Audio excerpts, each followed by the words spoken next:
Ekunumere, how is your day going? I'm not Dimma. I hope you are all good.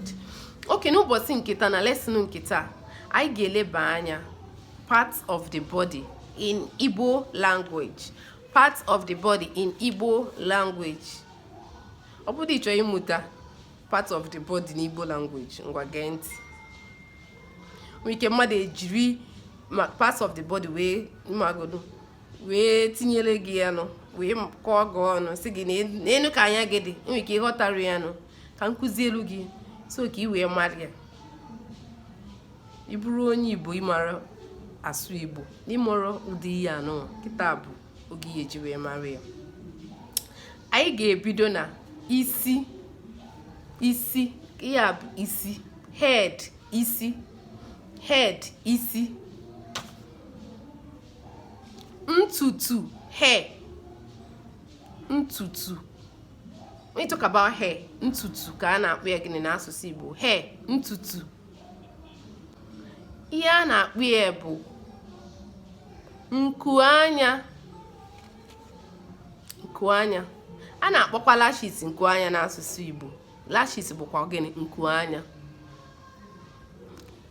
Anya, that is eyes. Anya, eyes, anya. Nose, imi. Nose, imi. Mouth, ọnụ. My mouth, ọnụ. Mouth, ọnụ. Teeth, eze. Teeth, eze. Tongue, ire. Lips, ebubere ọnụ.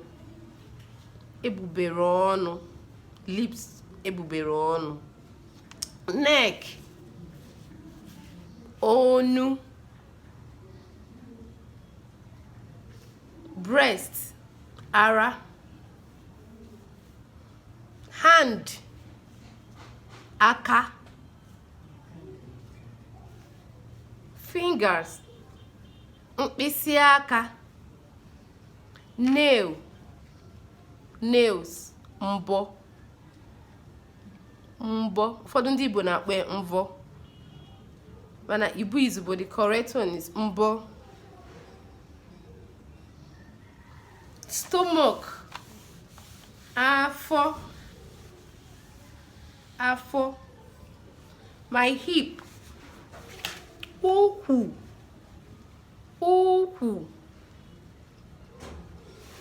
Laps, mpata.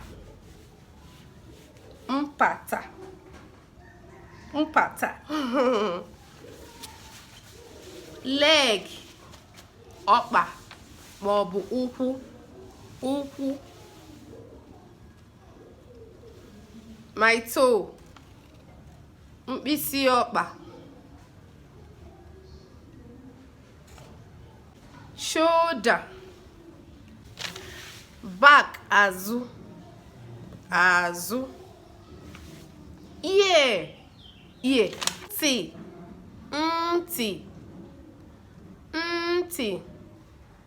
Cheeks, ntị. Okay, mother asị gị ntị gị ebuka, your cheeks is big. Yes, say yes, your cheeks is big. Dịka nke m, ntị. Ntị bụ gịnị? Cheeks. Bum ike.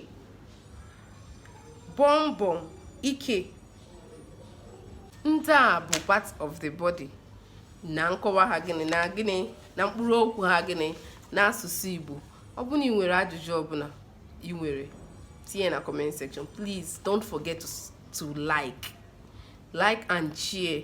And if you have not subscribed, what are you waiting for? Please subscribe, like and share, and don't forget the notification. Let's put on your notification to be the first person to get all the exciting things. See you in my next class. Bye.